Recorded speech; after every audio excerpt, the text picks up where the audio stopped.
অতিরিক্ত কর চাপিয়ে নয় বরং রাজস্ব আয় বাড়াতে করের পরিসর বাড়াতে হবে এমন আলোচনা উঠে এসেছে আইসিবি এবং ইআরএফ আয়োজিত এনবিআর সংস্কার শীর্ষক আলোচনায়।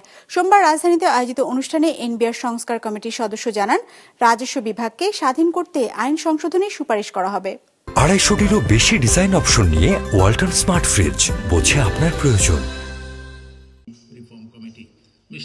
জাতীয় রাজস্ব বোর্ড এনবিআর সংস্কার নিয়ে বৈঠকের আয়োজন করে অর্থনৈতিক সাংবাদিকদের সংগঠন ইআরএফ এবং institute of chartered accountant Bangladesh. অংশ নেন এনবিআর সংস্কার কমিটির সদস্যরা, ব্যবসায়ী প্রতিনিধি, অর্থনীতিবিদ সহ অংশীজনরা। আলোচনায় অতিরিক্ত কর আরোপের সমালোচনা করেন ব্যবসায়ীরা। বলেন, আমদানিতে অযাচিত কর থাকায় প্রতিনিয়ত প্রতিযোগিতায় পিছিয়ে পড়ছে বাংলাদেশ।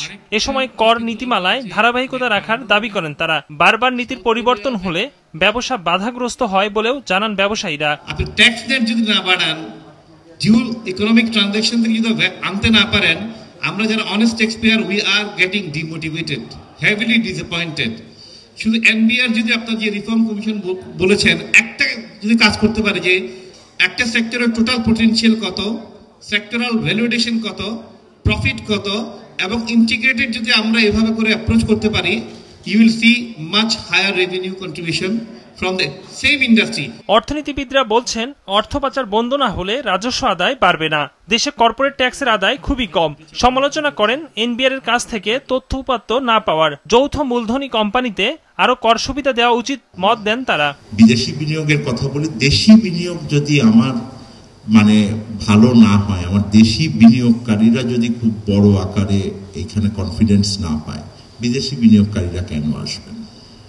এবং পার্টিকুলারলি আপনারা যদি নতুন করে এক্সেমশনের কথা বলেন, আমি খুব হতাশ হয়ে দেখি সেটা হলো যে আমাদের এখানে জয়েন্ট ভেঞ্চার বেশি নাই।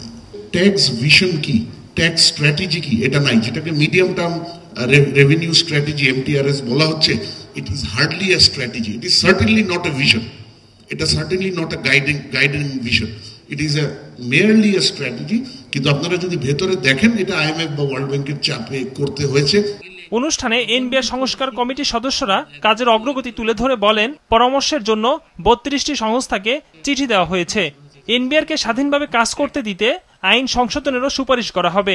এনবিআর এর প্রতি মাসের কাজের হিসাব দেওয়া উচিত বলেও মন্তব্য উঠে আসে আলোচনায়।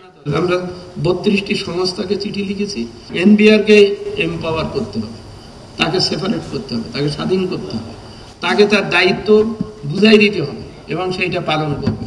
তো সেই জন্য আমরা 1972 সালের যে আইনটি আছে এনবিআর এর, যেটা আমরা সেটাকে সংস্কার করে আমরা ওইটাকে সেই অনুযায়ী এনবিআর কে করতে বলেছি।